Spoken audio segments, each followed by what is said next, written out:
咁佢呢啲呢，咁其實一啲嘅迷戀嘅狀態出咗嚟。咁你話咁如果嗰個同學個迷戀嘅對象係同學嘅話，或者係青年人之間嘅時候呢，可能大家會覺得冇問題喎，係咪？好多人都係咁噶啦，咁樣。咁但係當佢出現喺一個老師身上嘅時候，咁點處理呢？咁樣。咁首先我會覺得就我哋要幫助年青人咧，即係如果有個同學即係同我講啊，佢真係中意咗個老師啦，咁樣。我真係中意咗佢。係啦，你真係中意咗佢啦。咁我就咁都要個老師中意你至得㗎。嗱，我就會先同佢講咩原因係令到佢即係中意咗老師啦。係咪真係中意咧，定係迷戀？係啦，我會同佢去嘗試去分辨，幫呢個同學分辨翻佢呢種係屬於真愛啦，定係屬於迷戀咧？佢究竟真愛，佢對於一個人嘅了解多定少咧？中間係咪都有一個嘅即係個經歷係啦，互相嘅了解足夠係啦，彼此之間係知道對方嘅即係優點啊、缺點啊等等，而係去即係有嗰種愛情嘅感覺去出咗嚟咧。嗱，因為即係喺我哋嗰個即係我哋嘅輔導嘅一啲嘅理念入邊，我哋覺得呢兩個人即係譬如由一即係我比較健康嘅一個戀愛關係嘅時候咧，我哋會覺得係佢可能都係透過一個即係不短嘅時間嘅相識，可能彼此之間有一個互相認識嘅基礎。呢個互相認識嘅基礎咧，都會係即係除咗係一啲好簡單嘅個人資料之外啦，咁其實係佢對呢啲事物嘅睇法啦，佢嘅價值觀啦，佢嘅優點缺點啦，係啦，咁都係有一個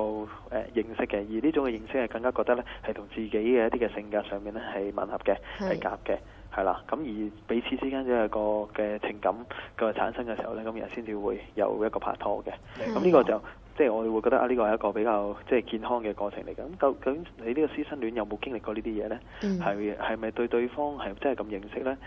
個老師究竟喺堂上面嗰35分鐘俾你睇到佢嗰個同佢背後可能好大分別咁。唔係話佢背後即係一個即係好差嘅呢啲嘅。咁但係佢未必真係知道呢個老師嘅即係人生觀係點樣呢？佢對於愛情嘅睇法會係點樣呢？佢對於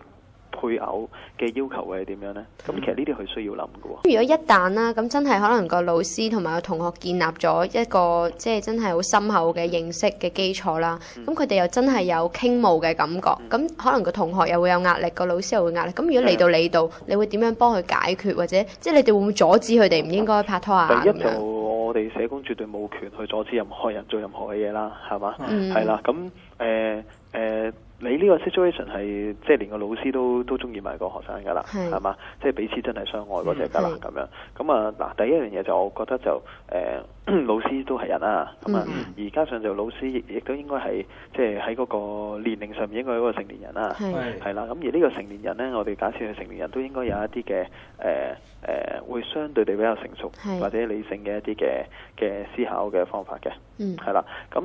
而呢個成年人佢究竟係咪即係佢對愛情嘅睇法啦，對呢個學生嘅欣賞啦，佢對於即係彼此呢個關係上面嗰個嘅憧憬會係點樣啦？有冇啲咩嘅期望，或者將來個發展會係點樣？咁其實呢個成年人咧係應該都會去成熟成年人應該都會去諗嘅。咁好啦，咁假設佢真係有諗到喎，咁但係又面對呢個問題嘅時候，咁佢既然係一個成年人嘅時候，佢就會知道佢其實佢都會 bear 好多嘅一啲嘅負擔啊，唔係 risk 即係直頭要 bear 好多嘅一啲嘅後果啦，係啦，其他人嘅睇法啦，佢嘅工作上面嘅矛盾啦。嗱，因為我唔知道教師嗰個嘅專業守則咧，有冇係不能夠即係有呢個感情，但係可能都有偏頗啊，即係可能同學知道會偏心一啲，係啊，因為咧社工嚟講就好嚴格咧，就寫清楚嘅，即係社工嚟到講就不能夠同呢個案即係嗰啲叫做卡人咧就發生即係任何即係呢個叫做 worker-client relationship 原來係咁樣嘅，係啦，就比較專，即係等於一個醫生一樣咧，係啦，即係醫生就唔可以同病人即係搞上咁樣噶嘛，係咪？咁但係咧就老師嚟講咧，好似個印象當中咧就好似可能冇咁 rigid 嘅，係啦。咁而事實上咧，喺我過往嘅一啲嘅聽聞之中咧，亦都曾經真係有老師咧係有呢個師生戀嘅情況。咁但係個老師個處理方法就係去離職啦，係啦。咁而呢啲嘅師生戀嗰個通常會發生就係可能個老師係 young 嘅老師啦，即係後生啲嘅，可能20零歲啊，大學畢業啦，一出嚟就做嘢啦，咁啊預咗個 Form 6、7，咁其實都係爭幾年啫嘛，係嘛？咁其實呢個就即係有呢啲咁嘅情況會出現咯。咁其實最緊要就去彼此去令到去知道翻嗰個嘅即係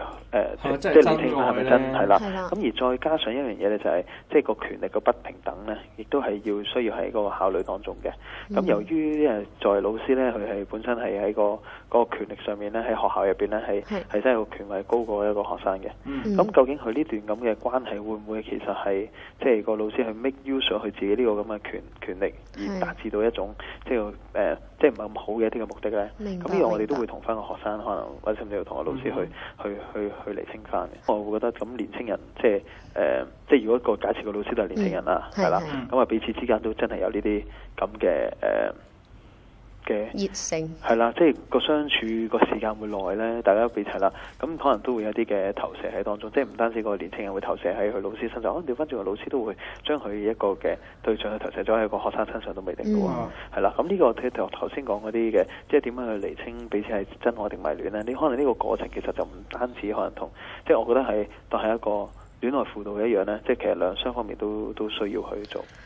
其實最緊要就唔係話個對象，即係喺我個人嚟度睇，我覺得就唔係話係嗰個本身個角色。當然角色嗰個矛盾咧係要考慮當中嘅。咁但係最緊要係本身呢兩個人是否係即係透過理性嘅互相認識啦，即係係咪一個真愛嘅定健康嘅拍拖嘅關係啦？而定純粹係因為一個呢個情感嘅投射啦，一個叫做權力不均嘅一種嘅後果咧，咁樣咁呢個就需要去特別小心，因為如果老師同學生嘅事實上喺後者方面可能會出現到呢啲咁嘅問題嘅產生。咁唔該晒何 Sir 先，咁今集關於師生戀嘅節目咧就